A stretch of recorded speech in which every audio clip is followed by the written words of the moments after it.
This week on Listening to America with Clay Jenkinson, 10 Things, the Real Patrick Henry. My conversation with frequent guest Dr. Lindsay Chervinsky on Patrick Henry. Henry began life as a shopkeeper, but rose to be the governor of Virginia and one of the handful of most important rabble-rousers in the American Revolution. Henry and Jefferson were, frenemies. At one point, Jefferson the deist said to his friend Madison that we must pray for Henry's early death. This was probably a joke, but Jefferson was pretty critical of Henry, and he never forgave him for stirring up a legislative investigation into Jefferson's conduct as the beleaguered wartime governor of Virginia. Henry refused to attend the Constitutional Convention in 1787 because he said he smelt a rat. All of that and more on this week's Listening to America.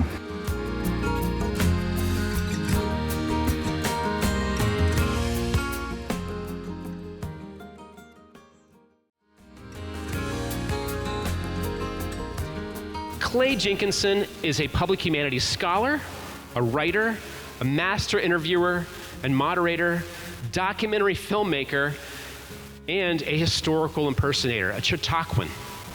He is the author of 13 books spanning topics from Thomas Jefferson, the Lewis and Clark Expedition, Theodore Roosevelt, the literature of pandemics, and his beloved North Dakota. He is frequently featured as an expert commentator on historical documentaries, collaborating with the likes of Ken Burns and Doris Kearns Goodwin. Dr. Lindsay Chervinsky is a presidential historian, an institution, as well as Making the Presidency, John Adams, and the Precedents that Forged the Republic. In addition, she is also co-editor of Mourning the Presidents, Loss and Legacy in American Culture. She regularly writes for public audiences in the Wall Street Journal, Miss Magazine, The Daily Beast, The Bulwark, Time Magazine, USA Today, CNN, and The Washington Post. Ladies and gentlemen, please welcome our esteemed guests. All right. Thank you, Matthew. Just want to quickly say hello. You can all hear, I think. We can't see all of you, which is a little bit disconcerting, but we'll figure it out. I just wanted to say one thing. I was so glad that Matthew was here, the executive director of the Virginia Humanities. I would literally not be here if it weren't for the National Endowment for the Humanities. I grew up in North Dakota. When I was just finishing college, the executive director there, a legendary figure named Everett Elvers, contacted me and said, "We want you to do public humanities programs." And I've been sort of at that trough ever since. It's been the most important marker of my life, being partially and perhaps wholly defunded in some cases. I will just tell you, I think that the United States is so blessed to have a National Endowment for the Humanities and its 57 state humanities councils, and you are so blessed to have this one, which is a flagship for the entire country. And so I just want to thank you.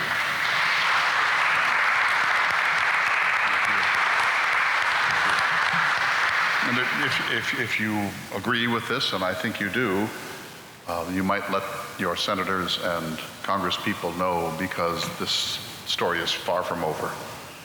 And it would be a tragedy to the culture of the United States to kill off the NEH and the NEA and public broadcasting.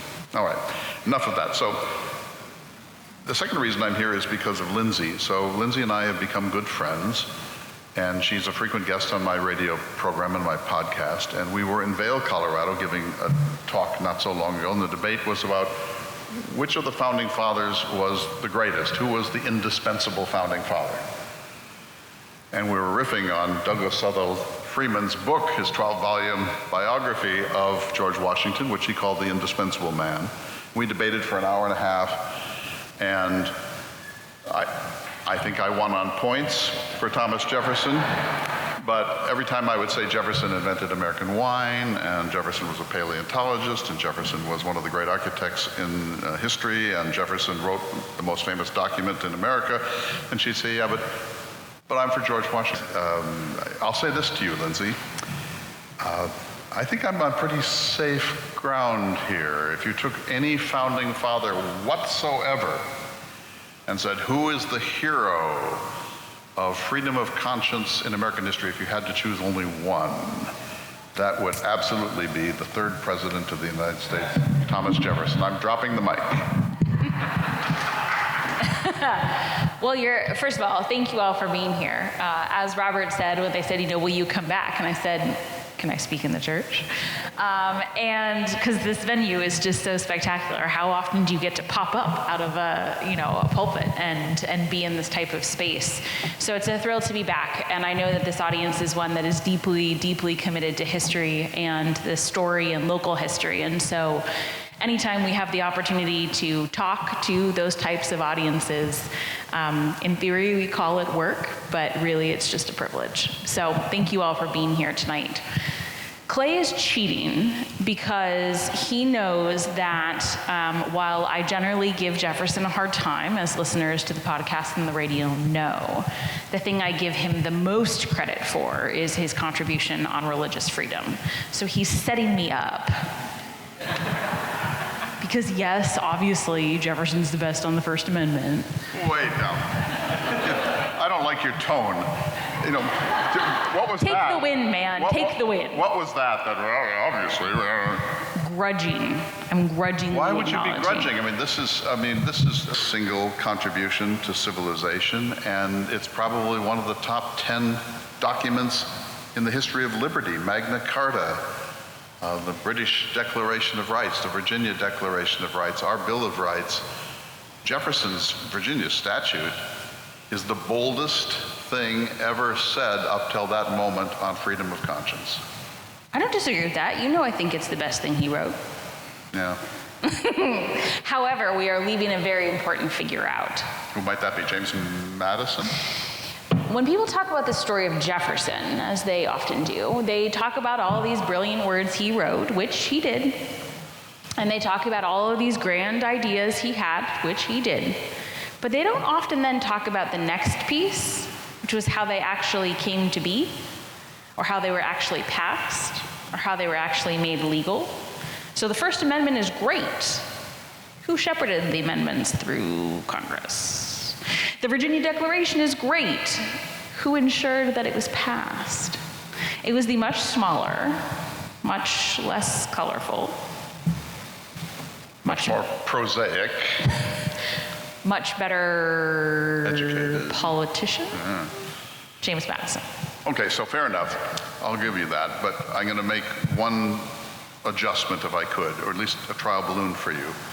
So there is no question in my mind that the Virginia statute for religious liberty would not, between 1784 and 1789, and it's not that he would have given up on this, but he frequently uttered something and then kind of moved on to the next thing. And it was Madison's tenaciousness that saw that through to passage, and he also had to fight off Patrick Henry, and we can come back to that because Henry was trying to find a compromise middle solution, so I'll grant you that. But now on the Bill of Rights, as I'm sure you know, Madison was very reluctant about that, and he and Jefferson had a famous exchange of letters in which Madison said, well, I know they're calling for a Bill of Rights, but it's really just a parchment guarantee, and if you enumerate rights, maybe you leave something out.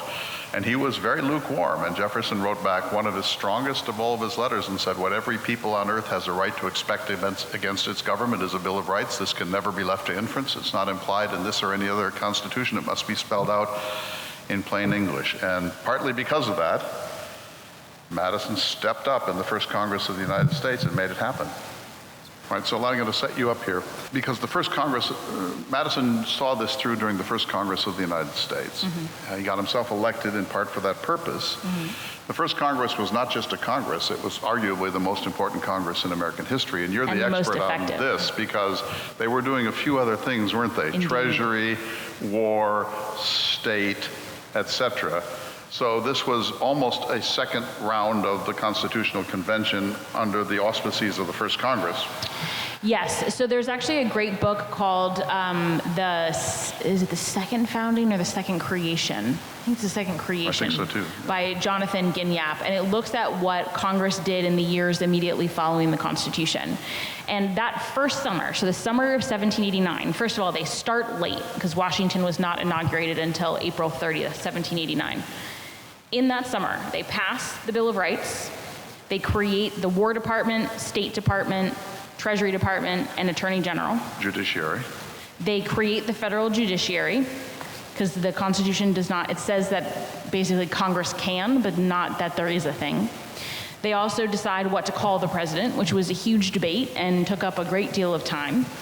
They pass a budget for the first, basically what we would consider to be foreign ambassadors, among other things. And when they concluded their session in November, I believe, of 1789, all of that was done in one summer. And they moved the capital during that time also from New York. By the third session, they were in Philadelphia, yes. right? But I'm talking about like just in the 6 first time. This is all in 6 months, basically. All right, so and I'm going to put this proposition to you, and I'm really eager to hear your thoughts about it. I read Leonard Levy's book about this long ago, and he says that if Congress didn't take the Bill of Rights very seriously because they really saw it as boilerplate and an afterthought and a kind of a sop to the anti-federalist movement, he says if they had really dug in and debated the 10 amendments, they wouldn't have been this strong. That they got to be this strong because there wasn't a significant debate about their implications. And so that sets us up to have this breathtaking Bill of Rights, including the First Amendment. But if Congress had debated it, some of this might have gotten watered down. So let me just give you the First Amendment.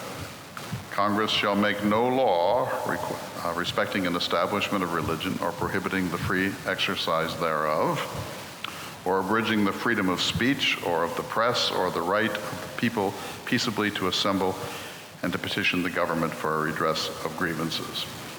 That's as tight as it could ever be. Mm-hmm. Now, I should read you Madison's original draft, which is not quite so good.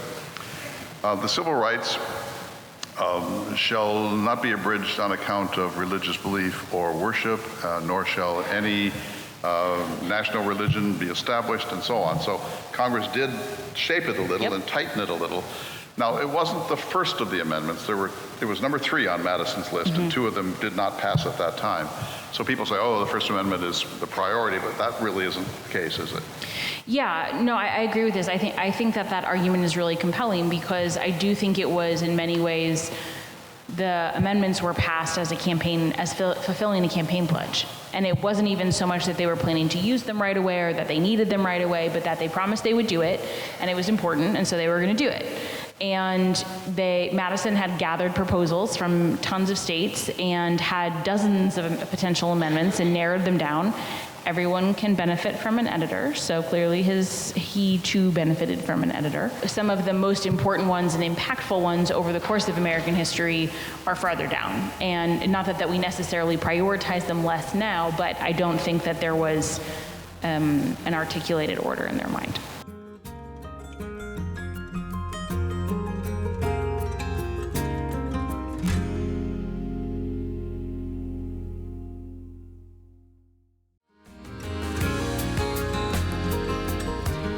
Everyone knows that Jefferson wrote his own epitaph for his own obelisk at Monticello. And by the way, the original obelisk is not there. The house sort of became dilapidated during the 19th century, and the first university in the Louisiana Territory, the University of Missouri, got the obelisk. They have it, his original obelisk. Every time I go to Columbia, I say, give it back, for goodness sake. We'll give you the nice replica. We have no right to keep that. If the Elgin marbles are going back to Athens, that obelisk needs to come back to Monticello. But be that as it may, he said he wanted to be remembered for the Declaration of Independence, 1776, the University of Virginia at Charlottesville, 1815 to 25, and in the middle, the Virginia Statute for Religious Liberty. And he gets a lot of credit for this, and I am giving it to him too. However, you will say it wasn't a vacuum. There was a lot going on. So tell us a little bit about that. Well, so, I think in our telling of the Revolution, I think we often downplay the religious elements of the American Revolution for a couple of reasons. First, there were objections for different reasons in both the northern colonies and the southern colonies to what was called the establishment of religion in the United Kingdom. And the establishment basically said that there was one state church and that everyone had to pay tithes or taxes to that church.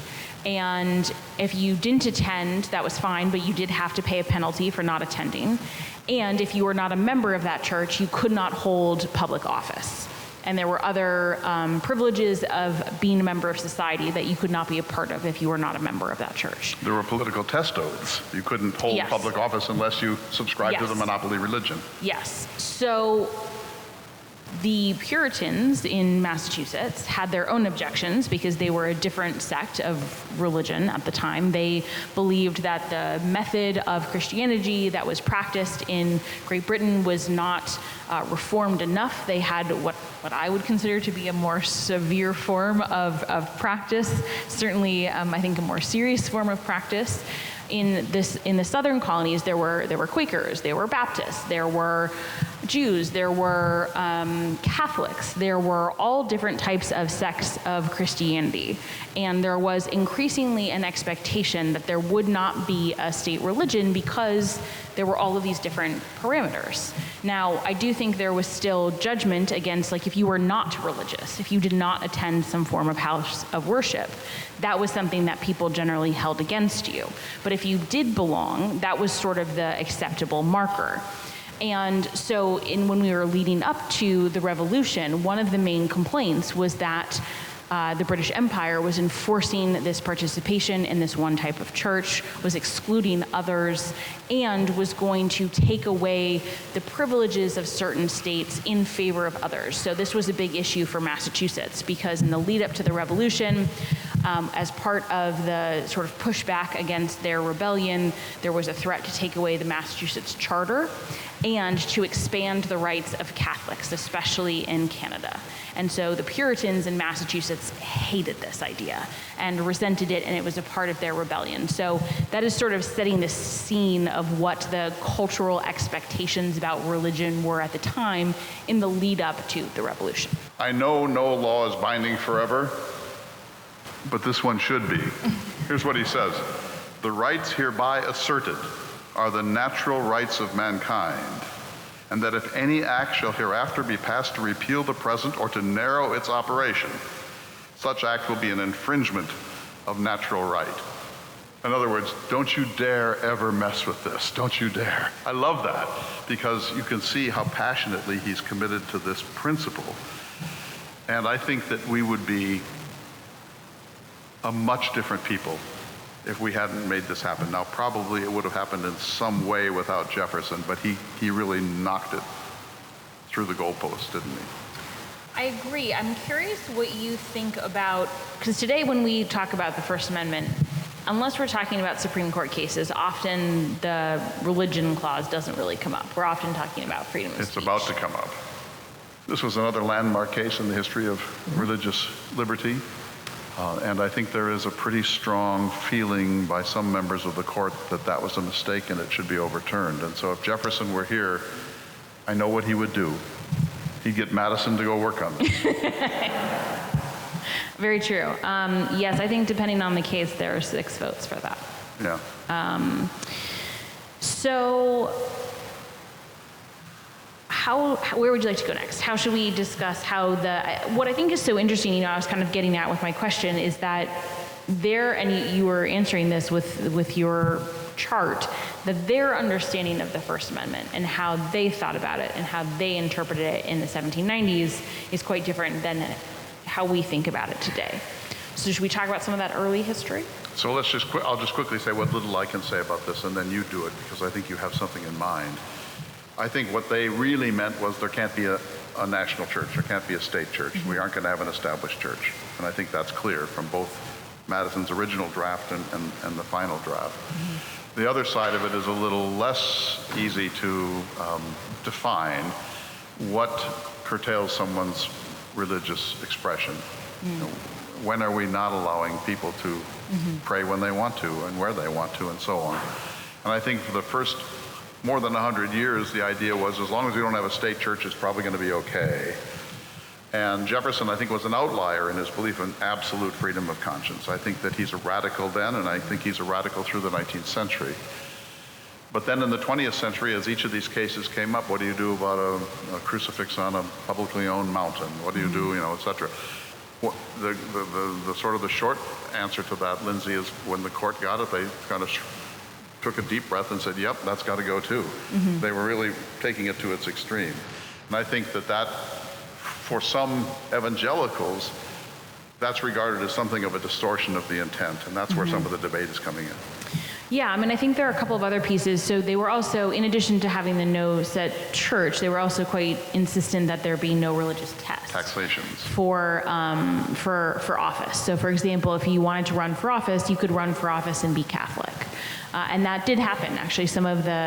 Not all of the signers of the Constitution were what we would think of as sort of the narrow Protestant Christian sect. And so I think that is another important piece. And we have, as you have said, we have kind of come to interpret it as freedom from what we might kind of think of as like social oppression of religion, freedom of evangelizing, freedom from being forced to be in a space where there's an activity that you aren't comfortable with. In a public space. In a public space. And we should also say in a government space. Right. So the amendments apply to the federal government, and then with additional amendments, they basically trickle down to state to nonprofits. So public space is publicly funded is where this comes up mostly. Yes. And so one of the big implications then is public schools are funded, are federally funded. And so public schools, I do think, are the battleground that we're going to see in the next couple of years. And in particular, schools that are not public, for example. So, we started this conversation talking about what if you were a Quaker and you didn't want to have to pay taxes for an Anglican church. There are some bills now that want to, in certain states, they would like to take a portion of taxpayer dollars set aside for education and use them to support religious schools. That may well happen. Which very well may happen. I can count to 6. I'm pretty sure most of you can too. But I would make the argument, if we're going to draw the parallel, that to me, at least as a private citizen, feels similar to having to pay a tithe to a different church. So I think that is inconsistent, certainly, with how Jefferson would have saw it. Now, that doesn't mean that Jefferson necessarily was right. I think there is an argument to be made, if you want to, that Jefferson's interpretation of the First Amendment was not what everyone else interpreted it as. So I think that's true. I think Jefferson was not an extremist, but he was an absolutist on this question. That, as you probably know, I just wanted to say other things that he did. He never divulged his religious views, and he was very coy about it. One woman kept pestering him about it. He finally said, "Madam, I am an apiarian. I flit from one religion to the next and suck out all the honey of each," which did not satisfy her. But so he would not divulge his religious views. He would not name as president a national day of fasting and prayer and thanksgiving. He said this is not the work of the government of the United States.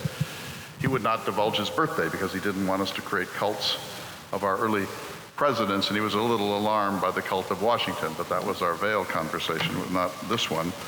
So Jefferson also was flexible, because when he was president, he allowed ecumenical church services in Washington, D.C. in the House chamber because there was no other space that was adequate. He paid money for all the church building projects in Albemarle County and beyond. He attended services regularly when he was president and elsewise. So he was not inflexible. But here's the thing, Lindsay. He believed that where your mind is free and uncoerced, whether it's freedom of reading, freedom of speech, freedom of religion, all other freedoms will follow. But when your mind is curtailed by government, when government tries to tell you what to think and how and where and under what circumstances, the rest of those freedoms will soon be eroded. And I think in that sense, he was spot on. I agree, and some other luminaries did as well. We are merging our debate into one here. So in the first fall of George Washington's presidency, in the fall of 1789, he took a tour north to the northern states He skipped Rhode Island because they had not yet ratified the Constitution, and Washington could do petty very well when he wanted to. He did, however, go back when they had ratified the Constitution. And he made Jefferson and Hamilton go with him. Yes, kind of like the two quarreling sons dragging them along in the carriage. Jefferson was seasick. It's true. I'm sorry, but it's true. Okay. Hamilton was fine. Well, 8 years in the military will do that to you. Yeah, okay. So one of the places that he stopped in Rhode Island was the oldest synagogue in the United States. Washington made a purpose of whenever he was traveling to a new community, he would usually attend multiple different religious services to pay homage to different traditions, to learn how different communities were worshiping, and to make sure he understood all the different ways that one could be an American. And so he visited the oldest synagogue in the United States, which is in Newport, Rhode Island. It still stands today. It's called the Toro Synagogue. And, expressed his good wishes. And they sent him a letter afterwards, sort of thanking him for coming, but also inquiring about his commitment to religious freedom. And I'm going to bear your indulgence and read a passage, because I do think it's not Jefferson, but it's pretty damn good. Washington to the people of the synagogue. Yes, Washington to the people of the synagogue. He said, "All possess alike liberty of conscience and immunities of citizenship. It is now no, for happily the government of the United States, which gives to bigotry no sanction, to persecution no assistance, requires only that they who live under its protection should demean themselves as good citizens, in giving it on all occasions their effectual support." So, to bigotry, no sanction. To persecution, no assistance. It's not Jefferson, but it's pretty good. But it's pretty good. But the key thing there, I think, is when he says the standard is not toleration. Yes. Because toleration suggests that somebody gets to tolerate, that there's a dominant group that gets to decide, oh, we'll tolerate you, I guess we'll tolerate this. Jefferson, Madison, Washington, and all the great advocates of religious freedom of conscience said it has to be neutral. We cannot allow any authority to decide graciously to tolerate Jews or Muslims and so on. And that's the key breakthrough in American jurisprudence. So can I change the subject just for a minute, because we need to take questions? You're the boss. No, that's far from clear. I've learned that lesson. I want to talk about the Virginia statute for religious. I want to talk about the letter to the Danbury Baptists for a moment. Yes. So the Baptists of Danbury, Connecticut wrote Jefferson, President Jefferson, a letter thanking him for his religious views and his neutrality. And Jefferson then... Can you tell people a little bit about the Danbury Baptists if they don't know? You tell us. No, you do it. Well, they're Baptists. But isn't my understanding, correct me if I'm wrong, I always welcome the opportunity to learn. The Danbury Baptists were a particularly radical sect of Baptists. Yes. Is that correct? Yes. Okay, carry on. So they write him this congratulatory letter. And Jefferson frequently used occasions like this not to answer just specifically, but to kind of try to state the universal case. He loved to rise to the universal case. We hold these truths to be self-evident, that sort of thing. And so he wrote one of those letters. And in it, I will only give you a bit. It's a short letter, but he says, "My reading of the First Amendment is that it erects a wall of separation between church and state." My reading of the First Amendment is that it erects a wall of separation between church and state. Now, I can tell you, having studied Jefferson for more than 40 years, he's not fond of metaphor or figurative language. He only has a handful. This is one, wall of separation. So that was such a... John Adams, your man John Adams, said of Jefferson, he has a peculiar felicity for expression. And my does he. And so that phrase was adopted by the courts of the United States, including the Supreme Court, as a nice paraphrase of the First Amendment. And so, for example... All good writers borrow from other good writers. But this is really something. So in two key cases, Reynolds versus the United States in 1878 and McCollum versus Board of Education in 1948, they explicitly quote Jefferson's phrase and say, that's it, that's the standard. That's what we have to protect. Then, in 1962, a reaction occurred. Potter Stewart of the Supreme Court, in a case, said that the jurisprudence on the First Amendment is, quote, not aided by the uncritical invocation of metaphors like the wall of separation, a phrase nowhere to be found in the Constitution.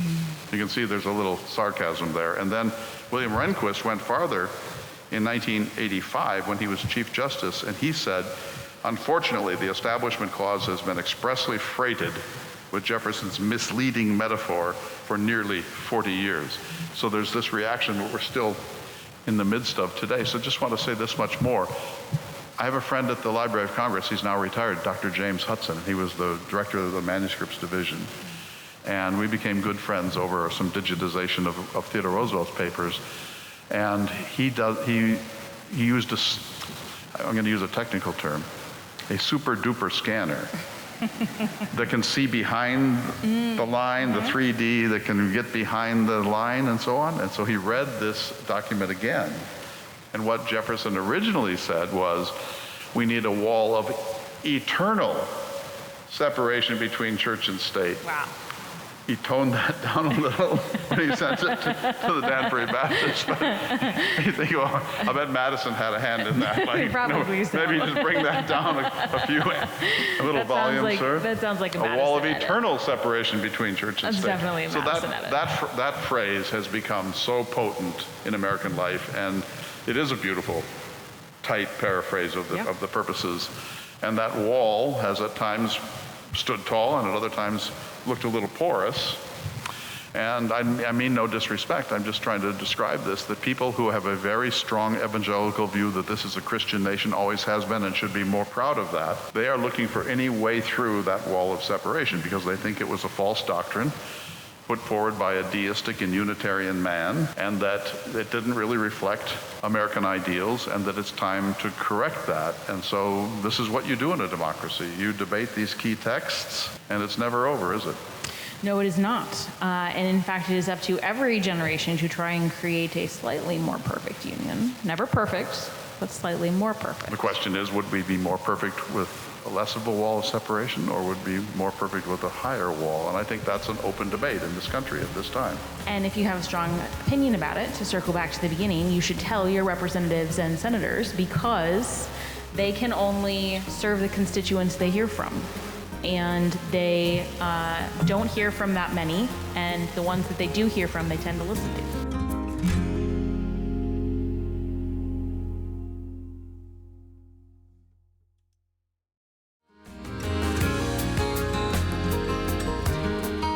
We've been rattling on here. Let's take some questions. Let's. Who has a question? A thought, a comment, denunciation?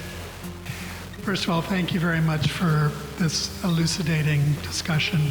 Clay, I'm a recovering lawyer by way of disclosure. I commiserate with you, sir. Thank you.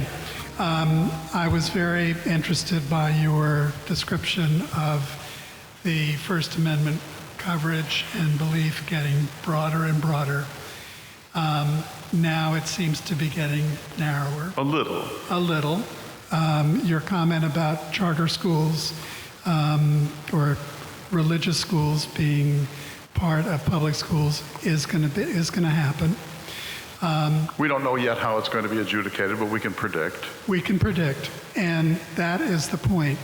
How does one adopt to a change in the judicial interpretation that's going on now, and that is affected greatly by the appointments of the people who are on the court? Right, well, ask women about the Dodd's decision. I mean, millions and millions of lives are affected by these decisions, and the country is roughly equally divided on these questions, and that's how democracy works. And you can decry the opposition as much as you want, but that's where we are, and I think it's on the whole a very healthy thing. I'll just say this, I'm an absolutist like Jefferson, and they prayed before every football game for the whole school. And this is clearly a violation of the Supreme Court's decisions on this.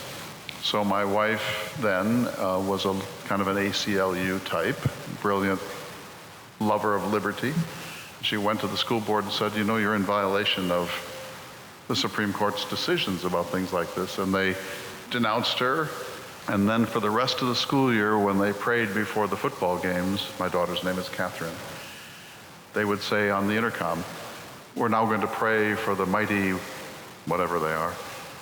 Catherine Jenkinson, you can go outside for a time if you'd like. That is the establishment of a religion because it persecutes those who are not on board with it. And it's alive and well. And I'm an absolutist on these questions, but I also think, and I'll just say, and I wonder what you think, Lindsay, if the court overturned school prayer amendment, it's not the end of the world. I mean, Jefferson would say it's a slippery slope, but from a pragmatic point of view, it's not the end of the world, right? I guess it depends what we view as the world. You know, I mean, if we're taking this, are there any fans of West Wing, the show in here? Yeah, there they are. All right, just good, some hands. There's an episode on this particular issue on school prayer, and Toby talks about being the little kid in class, and he was Jewish, who was basically bullied mercilessly for not wanting to pray. And so it probably is the end of the world for that child. For the child that is ostracized for not wanting to participate or for feeling like it is the outside of their tradition. And, you know, school can be hard enough for kids, especially if people already feel different. We don't need to do anything, in my opinion, to make that harder, which doesn't mean that, you know, by all means, pray with your family before going to school if that is something that is important to you. No one is saying don't do what you want in the privacy of your own home. That is in fact Jefferson's biggest argument, is everyone should have the right to do what they want in the privacy of their own home. It's the ultimate libertarian argument. It's that you don't have the right to extend it to force other people. This is a yes or no question. We'll see, won't we? Yeah. Do you think we'll ever have an atheist president? I'd say we have already. Yeah. They just weren't open about it. There have been a number of politicians who sort of are performative because they have to, but that they probably didn't believe. Jefferson himself was as close to being an atheist as you can come without being an atheist. He didn't believe in the Trinity. He didn't believe in the virgin birth. He didn't believe in the resurrection. He didn't believe in the raising of Lazarus. He didn't believe in the miracles.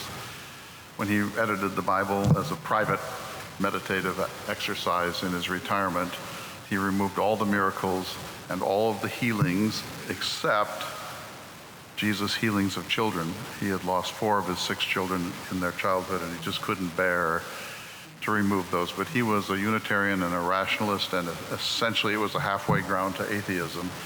He didn't make that publicly known, and I think a number of other presidents were privately atheist. Theodore Roosevelt, the other president I know best, he said he only went to church because you could sing loudly there and no one cared how bad your singing was. Yes, in the back. Thank you very much for coming tonight. I'm an avid fan, and my weekly routine revolves around Tuesday afternoons. Hear, hear. In the current light of the limitations on what our children are being taught in school, with race relations, with different historical events, etc., I'm concerned and wonder what Thomas Jefferson would say about education. And given those limitations that are currently being put upon our system and our teachers, is that truly education? Right, so I think that in a certain adherence of individuals of reason, that the good ideas will drive out bad ideas, that truth will drive out superstition, and so on. He believed that right to the core, and that was a central tenet of the Enlightenment. And I think if I'm going to project him to our time, he'd be very alarmed by states and school districts that are trying to dictate to teachers what history is. I think that that's a mistake for all sorts of reasons, and I'm sure that if Jefferson were alive, he would say that's a bad idea, because in the end, truth has to compete in order to clarify itself and to convince the world of its righteousness. And so I think that's an easy one to answer. Yeah, I agree. I mean, one of the few things that the founding fathers or framers, or however you would like to phrase it, agreed upon was the importance of an educated citizenry. There aren't too many things that they were uniform on, but that is one of them, for a number of reasons. One, they all personally believed in the power of education themselves, but they thought it was essential in a republic. Citizens have to participate. Our citizens uphold our institutions. They uphold our norms and practices. Most elements of our daily life are not enforced with military might. Most of our most important political traditions are not enforced with military might. And so citizens have to know what they are. They have to treasure them. They have to be able to articulate why they matter and pledge their fealty to them in order for them to continue, which is sort of the positive side of what it means to be a republic. The negative side is if you are not well educated, if you cannot assess information, then you can be duped by a charlatan. And they worried greatly about people being duped by demagogues and charlatans who would play on their worst fears and turn them against each other. And if you are not educated and you do not have information, then you are much more liable to be prey to that. And so that was essential for them. One of the reasons, of course, Jefferson founded the University of Virginia. Washington left money in his will for a national university. Adams believed in the essentialness of education, including educating the black servants that he hired in his home when they were children. He insisted they go to the local school, and Abigail insisted that they go to the same classroom as white children. So, I think this is one of the few areas where they had unbelievable agreement, and probably we can all agree on too. Except in this one teeny bit. So you're sounding like John Adams. Man is a rascal, and if he's not well educated, and so on and so forth. Jefferson believed that too. I mean, he was the father of the public school system in Virginia. And his university was the template for almost all the great public universities in the country. But he also was brought up in the tradition of the Scottish Enlightenment, and they believe that even ill-educated humans have common sense, massive common sense. And they believe that we are born with a moral sense, like our sense of smell or our calf muscles, and moral sense will tell us invariably what is right and what is wrong. So Jefferson, a believer in the perfectibility of man, had a rosier view of this prospect than you seem to do as a known Adamsite. Have you met humans? Have I met humans? They're right here. They're good. They're decent. Yes, these are lovely. I think these are perhaps the exception. Oh, great. No, I mean, I think that humans can do extraordinary things, and I think that Adams would have agreed with that. But I think that he also agreed that left unchecked, sometimes our base instincts lead us in the wrong direction, and one of the ways to check that is through education. So let me ask a final question. There was one more. You first, and then I'll ask a final question along that line. Go ahead, sir. I thought Jefferson founded UVA because his children couldn't get in the way Mary.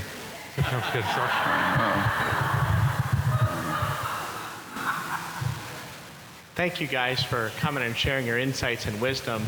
A question on the example given of scholarships and those kind of things going to, or the individual having a choice. In my mind, the public school or public education is something established by government. So in my mind, there's a difference between that and somebody, like Lindsay said, somebody using a benefit. What would you say about that? So, public education is considered to be at this point is now considered to be a right for up to a certain age, and there are in fact requirements that children receive education, and the Department of Education and the states fund most of that. And so the argument is, if you have something that is funded by the government and is crafted by the government, then you have to keep religion out of it. Now, there are private schools, of course, that you can opt to go to, that you can choose to go to, and I think there's a lot of good faith argument about the concept of like a voucher system for charter schools and things like that, especially when there are places, and there are a lot of rural communities where there just aren't that many options. My understanding of the cases that are starting to trickle up is not about that, but it is instead about, should states be forced to give taxpayer dollars to the private schools as opposed to a voucher system if there aren't options available, which is a different type of funding model. This is a complicated, obviously it's a complicated Supreme Court case. There's a reason that these things have been debated, but the idea is not that people are deprived of individual choice, but rather where the money is going before it gets to the people. I don't know if that clarifies it. So I want to say just a couple of quick things here and then ask you this really big closing question for you to reflect on. So we're fortunate because of the revolution, which we'll be observing or celebrating next year, America 250, because it, to use Jeffersonian terms, it broke the social compact because we repudiated British rule, and that threw us into what was called a state of nature. And when you go back to a state of nature, you have to reinvent yourself. And so you have to ask really big questions like, do we need an army? And if so, how do we fund it? How shall we ever impeach a public official? And if so, by what formulae? Should the economy favor certain sectors, or should it just be absolutely neutral? You go back to the drawing board and you have to reinvent the whole system. And Jefferson, when this happened, went back from Philadelphia to Virginia, and he got himself on a committee of 5 to revise the entire law code of Virginia. Think of the immensity of this. And he said he was going to revise it with a single eye to reason and republic. And he worked for 5 years on this. He said it was the most arduous task of his life. In the end, he offered 126 new bills that he wrote. But this is when he looked at religion, and he said, well, if you ask the British, why do you have an established national church? They'll say, well, we always have. I mean, isn't that how it works? You know? If you ask the Canadians why they still are part of the Commonwealth, they say, well, that's the way it is. Jefferson said, no, you have to step back and ask hard questions. Is it a good idea? Does it serve everybody equally? Is it affordable? Are there any unexpected results that could come back to haunt us? And so he's constantly looking at this kind of from this radical point of view of we need to rethink everything. And he said, well, it seems to me I can't tell Lindsay what to believe. I can force her to attend church, but I can't get into her brain and reshuffle it. So her brain is utterly free, and the state therefore has no right to try to get in there, because they can make you a hypocrite, but they can't make you a Baptist or an Anglican or whatever. And so you see what he's doing. He's using this reasoning. How does this work in a civilization? And he decided that there were 2 walls of separation. One is the wall of separation between church and state, and the other one is the wall of separation between your heart and conscience and the outside world. And you're absolutely entitled to the sovereignty of your own being, and that this is essential to live in a free society. And I just want to say, if I may, I thank God that we had such a founding father who understood these things, because he understood that a free human being is going to be a very mighty engine in the world, and a coerced human being is almost never a leader of change and progress and enlightenment. And so for Jefferson, I think that's really important, the state of nature. So here's my question for you, Lindsay. The debate between Jefferson and John Adams, so they were frenemies. They sort of fell out in between 1792 and 1800, and they never saw each other again. You know the story. And then in 1812, Adams wrote to Jefferson and broke the ice, and in about his 5th letter, Adams said, my friend, we must not die till we have explained ourselves to each other, which I just love. And so the question one of the questions they debated was, and this is the question for you, is some religious system essential for social coordination? Jefferson said no, that we don't. In other words, if all religions forever just evaporated, we'd be just fine. And Adams said no. He had no particular doctrine by that point. He was basically a Unitarian by now. But he said, I still think that the institution of a religious structure, not an established church, but individually chosen, that this is still essential to control what he called the lusts and passions of mankind. So that's a strong argument of human nature, that forget doctrine, we still need that as a steadying, constricting force in culture. In a letter he wrote when he was president, he was writing about, Adams. I think he wrote it in 1798. He said, the Constitution requires a moral and religious people. Right. Now, by religious, he did not mean one church or another, or even as we think of organized religion today, but he thought that society needed a shared set of values, a shared set of principles. And that was how you would organize a society like a republic, which, as I said, requires us to kind of buy into this concept. If you don't have a shared set of principles, you are not going to have that same sort of buy-in. And that was really the only way that he knew how to have a shared set of principles. I think in theory it is very possible to have a society that has an agreed upon set of values without it necessarily being based on religion. So a secular set of values. A secular set of values. The problem is just that the challenge to that concept is that it doesn't really exist, because we live in a society that is fundamentally sort of shaped by, the last several millennia of history is shaped by religion. So trying to articulate what those values are separate from that is really hard to do. But on this, I do in theory agree with Jefferson that it is possible and that it is not required to have the organization. So, very well. So, I'm glad we're not recording this. yeah, so, at the beginning of this discussion, I think I heard you say this is Jefferson's finest hour. Would you just repeat that? No. No. So this has been such fun. I wish we could go on and on, but there is food. And I'm sure you're all super comfortable in these pews, too. Well, you all know that a sermon in the early 18th century could last 3.5 hours. So, you're getting off easy tonight. But I want to thank you, Robert Teagle, and everyone Thank here. you.